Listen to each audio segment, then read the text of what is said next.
राया star रास्ते से जा रहा था। अचानक उसके सामने बर्फीले दानव प्रकट हुआ। दानव ने राया स्टार के ऊपर हाथ फेरा। पल भर में उसका शरीर पत्थर जैसा जम गया। अगली सुबह जब पिता हरिश्चंद्र ने अपने बेटे को देखा तो उसकी आंखें फटी की फटी रह गईं। राया स्टार अब एक इंसान नहीं, एक कठपुतला बन चुका था। घबराकर वह तुरंत गांव के पुराने तांत्रिक के पास गया। तांत्रिक ने ध्यान लगाया और एक झटके में उसकी आंखें खुल गईं। कांपती आवाज में बोला, ये कोई साधारण दानव नहीं, ये पाताल लोक से आया एक एलियन है जो UFO के जरिए पृथ्वी पर पहुंचा है। यह जीव इंसानों की आत्मा को जमा कर उन्हें अपने जैसा बना देता है। तभी तांत्रिक ने एक प्राचीन मंत्र का जाप किया। हवा कांप उठी और कुछ ही पलों में राय स्टार फिर से इंसान बन गया। डरे हुए स्वर में राय स्टार बोला, बाबा इसका अंत कैसे होगा? तांत्रिक ने फिर ध्यान लगाया और कहा, जब अगली अमावस्या की रात चंद्रमा लाल नहीं नीला होगा और गांव के बीचों बीच एक झूला प्रकट होगा, तब समझ लेना बर्फीले दानव का अंत निकट है। यह कहकर तांत्रिक वहां से गायब हो गया। राय स्टार गांव लौटा और सबको चेतावनी दी, अमावस्या की रात बाहर मत निकलना। लेकिन लोग मानते नहीं थे। जो भी उस रात घर से बाहर निकलता वो कुछ ही पलों में जम जाता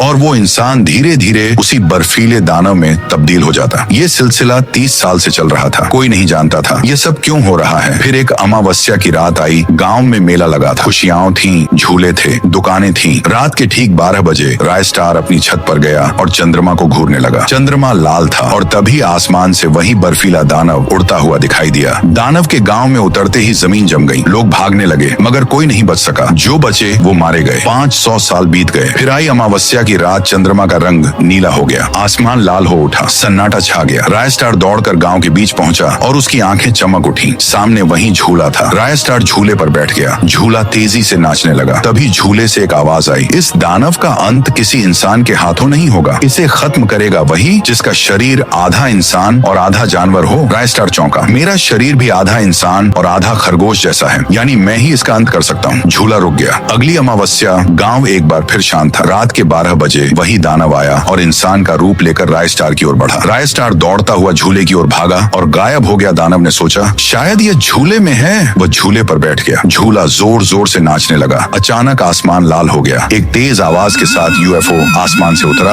और दानव को अपनी ओर खींचते हुए ले गया, हमेशा के लिए। अगली सुबह गांव के सभी जमे हुए लोग ठीक हो गए। गांव में फिर कभी कोई बर्फीली घटना नहीं हुई। लेकिन हर अमावस्या की रात आज भी गांव के ऊपर वही UFO घूमता है।